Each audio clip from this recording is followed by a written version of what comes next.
Vincent Marriott, a partner at Ballard Spahr. Vincent, tell us a little bit about you and your firm and what its involvement was in the Detroit restructuring. Ballard Spahr is a firm headquartered in Philadelphia. We have a strong restructuring practice as well as a strong public finance practice, which is really how we were identified by our clients in the Detroit case as the firm to represent them.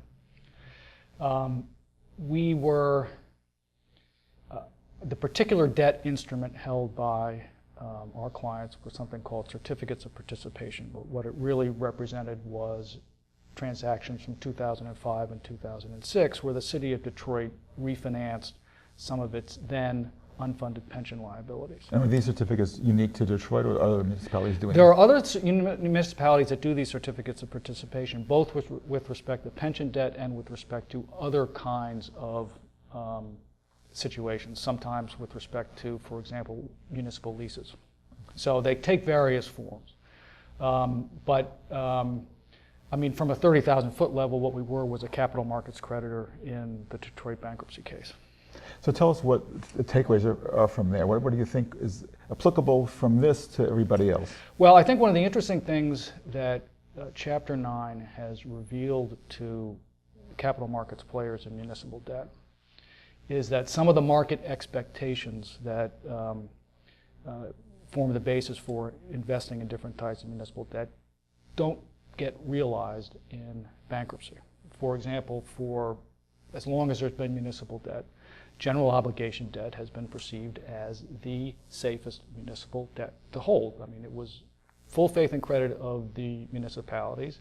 In many instances, depending upon the type of debt or the statutes involved, municipalities had to raise taxes to meet debt service if necessary. GO bonds had to be paid first before anything else if there was a shortage of funds and not enough to go around. Alternatively, there was project finance, which was limited to a particular project, had a fixed revenue stream that was to repay the debt. If that revenue stream was insufficient, well, then the holders of those bonds didn't get repaid because they didn't have access to the full faith and credit.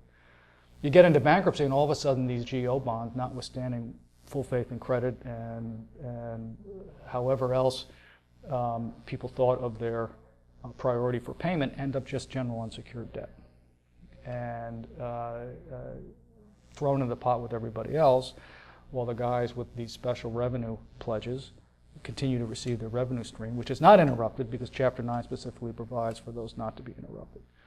So the takeaway, I think, for capital markets and for the municipal debt world generally is to rethink how GO debt is structured, to rethink what state statutes may provide with respect to GO debt, to see if there's a way to get it back to, within the bankruptcy context, the expectations that exist in the non-bankruptcy world regarding repayment of that debt. Do you think institutional investors and retail investors understand this now, or are beginning to understand this? I think they may be beginning to understand it.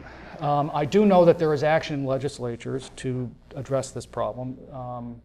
There are a few states now that provide for statutory liens, either on tax revenues or on the general fund, to secure GO debt. There are other states that are looking at similar legislation so that GO debt is not just unsecured debt in a bankruptcy thrown into the pot with everything else, and in particular thrown into the pot with pension, but instead has some collateral that would be recognized and honored in the bankruptcy context. Terrific. Vincent, thank you so much for your insights, and thank you for your work in Detroit. You're welcome. Thanks.